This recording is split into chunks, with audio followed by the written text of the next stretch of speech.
por lo que no tendrán más remedio que asistir a las clases que imparte en el número 26 de la calle de San Francisco don José Márquez, pastor de la Iglesia Evangélica. Voy a hacer un pequeño inciso al respecto. Andando el tiempo, mucho tiempo, y después de haberse fraguado una amistad íntima entre Indalecio Prieto y Ricardo de Bastida, hay un cruce de cartas a las que yo he tenido acceso, pues, por el archivo que me facilitó Carmen, su hija recientemente fallecida. Y en ese cruce epistolar, a medida que don Ricardo Bastida insiste en la conversión de Prieto, como sea, para lo cual tuvo incluso el empacho de movilizar a las monjas de Berriz, Madre Cue, etcétera, Madre Galarzaoitia, etcétera, Prieto le contesta: es tan difícil para mí que yo pueda recobrar la fe, porque, mi querido amigo, es que yo no la he tenido nunca. Es decir, cuando su profesor de taquigrafía le pide en un momento determinado que salga al encerado y que ponga taquigráficamente un texto, el que quiera, Prieto, muy tímido, por otra parte, era un niño, no sabe cómo responder, y su profesor le dice: pon cualquier cosa, el Padre Nuestro. Es tremendo. Y entonces, cabizbajo, con un enorme complejo, dice: es que yo no sé el Padre Nuestro. Es decir, la carencia de una educación, no ya laica, sino simplemente laica, pero también con algunas acuñaciones religiosas, como ocurría en las escuelas en aquella época, en todas, le llevaron a Indalecio Prieto de tener aquella fe que quería que Bastida que recobrase, y el poder haber respondido taquigráficamente con un Padre Nuestro. Es simplemente una anécdota. Bueno, para ayudar a su madre, que se dedicaba al negocio de quincalla callejera, pues Indalecio, en su lucha por la vida, se ejercita en las artes de improvisado buhonero, de tal manera que ofrecía por los barrios, papel de cartas, abanicos, cajas de cerillas, lapiceros, etc., que le cedía a los vendedores estables de la zona, y en esa actividad no faltaba tampoco el oficio de vendedor de periódicos. Es decir, él fue uno de aquellos chiquillos que gritaban por las calles de Bilbao el noticiero bilbaíno, que se gritaba con el nombre de El Noti. El paisaje humano que contempla Prieto cada día lo conforman comerciantes, obreros, taberneros, porteras, prostitutas de diferente graduación, por supuesto, y aspirantes a toreros. Concretamente, San Francisco fue siempre un barrio de bronce en el que fructificó muy acentuadamente la tauromaquia. Y Prieto, el niño Prieto, empieza a comprender, en contacto con esa descarnada realidad, que el ser humano es un triste juguete del destino, víctima de un medio que no ha elegido, sino que le es impuesto. Ganado por el ambiente del barrio y espoleado en su sensibilidad ante el deprimente espectáculo de la marginación, empieza a frecuentar el centro obrero, donde se lee de un tirón los principios socialistas de Gabriel Deville, que es la primera lectura de su vida. Desde entonces la lectura será para él afición y pasión, siempre naturalmente que se lo permitieran sus ojos enfermos, a los cuales trataba tópicamente su madre con un ungüento que compraba en la farmacia de Unzeta, en San Francisco. Con la lectura alterna Prieto la tarea de fajar ejemplares de la lucha de clases, cuyo primer número data de septiembre de 1800, 94 antes de llevarlos al correo. Enfaja los ejemplares de la lucha de clases en la taberna de Pérez Agua. Y Pérez Agua le retribuye con 2 pesetas semanales. Segunda secuencia. El descubrimiento de un tratado de taquigrafía expuesto en el escaparate de una librería de la calle Jardines al precio de 2,50 pesetas va a cambiar la vida de Prieto. Este lo compra y lo devora.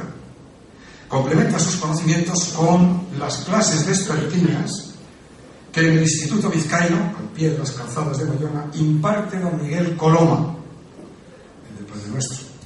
Don Miguel Coloma era taquígrafo de la Diputación y además, y por las noches, taquígrafo del Porvenir Vasco. Y Prieto se ejercita, aparte de tomar la teoría, traduciendo a signos cada vez con mayor rapidez los discursos de un diario de sesiones correspondiente a los debates parlamentarios del proyecto constitucional de 1869.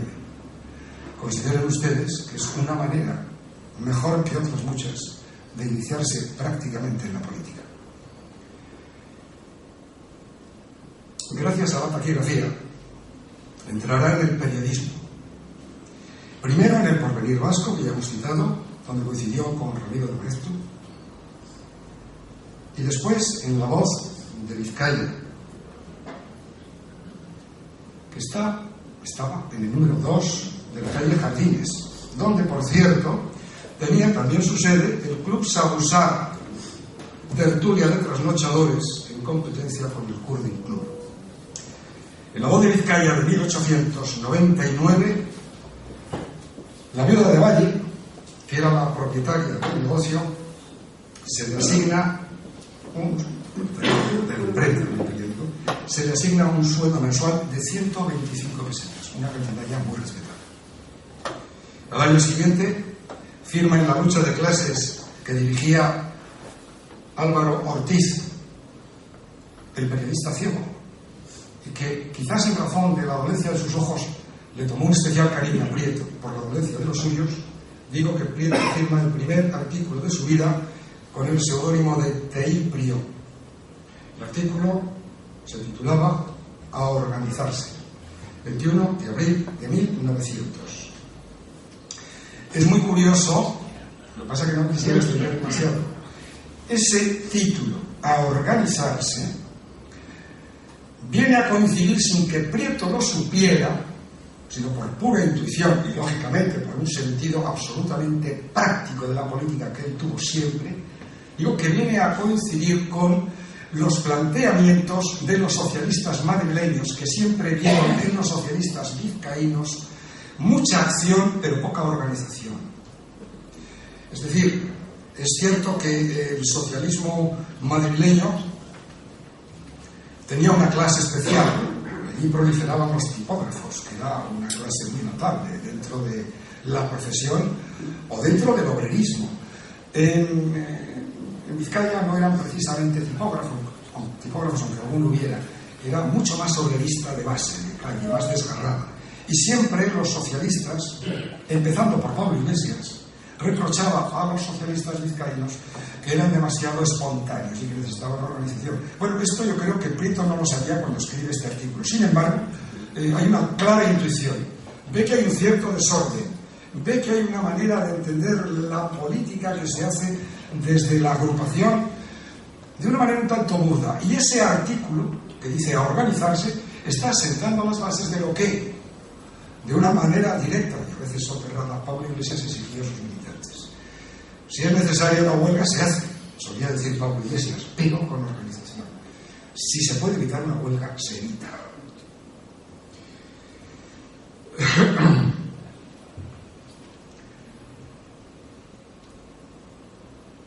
Bueno, he dicho que firma el artículo el 21 de abril de 1900, pero su encuentro definitivo con el periodismo, y lo saben ustedes perfectamente, o la mayoría de ustedes, no llegará hasta el año 1901 al ser contratado personalmente por don Miguel Moya, que ha venido a Bilbao para editar El Liberal. El Liberal era un periódico que se editaba en varias ciudades españolas y que estaba controlado por lo que llamaban el jefe del TRUS, Miguel Moya. Quería establecerse en Bilbao y cuya redacción, repito, redacción y talleres estaban instalados en el número 7 de la Sendeja.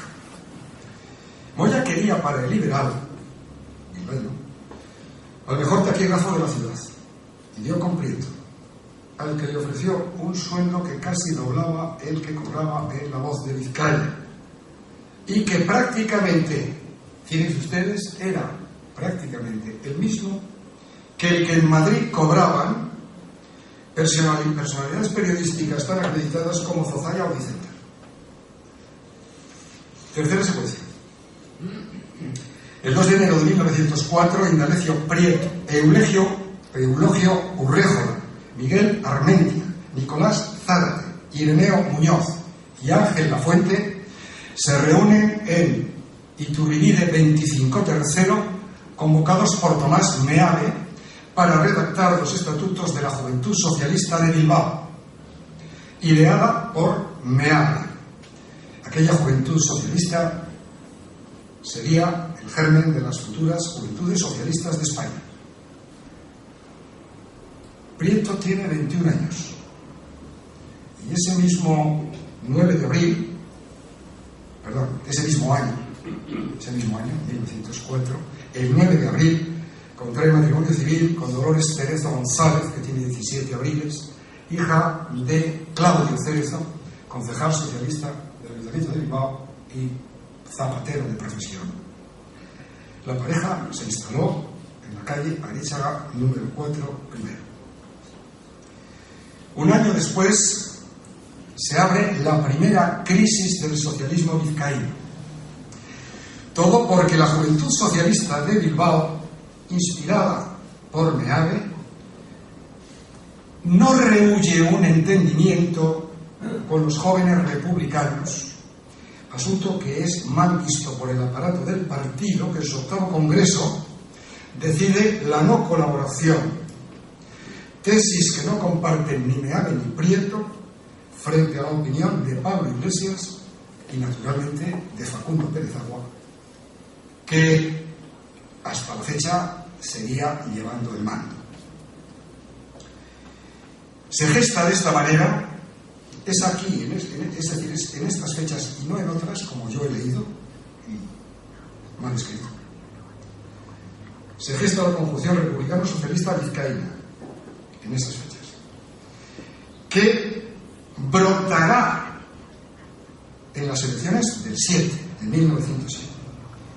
Si bien el Comité Nacional del Partido no la autoriza expresamente, aunque tampoco la desautoriza.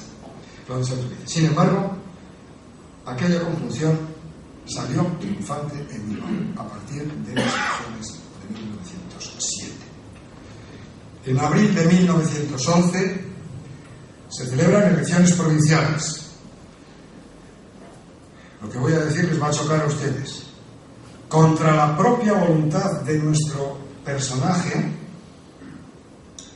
el doctor José Madinabeitia propone el nombre de Prieto como cabeza de lista para la conjunción y contra la voluntad de Prieto sale elegido. Ustedes me dirán, pero Prieto no tenía una propensión política, no tenía una vocación política. Yo les voy a contestar a ustedes radicalmente, sí.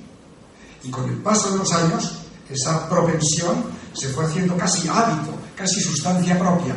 Pero en aquella época, Prieto sí, se acercaba a la política, observaba la política, admiraba lo que se decía en el centro obrero. Pero él era un misántropo, él era un hombre huraño, un hombre con un carácter difícil, un hombre que no estaba capacitado, y él lo reconocía, para alternar con la gente que podría votarle. En una palabra, Prieto sabía que era un ogro. Por lo tanto, él le pide al doctor Madinabeitia: no me presente usted, porque es que yo no me veo. Claro que el doctor Madinabeitia, como ocurriría con otras personalidades, había reparado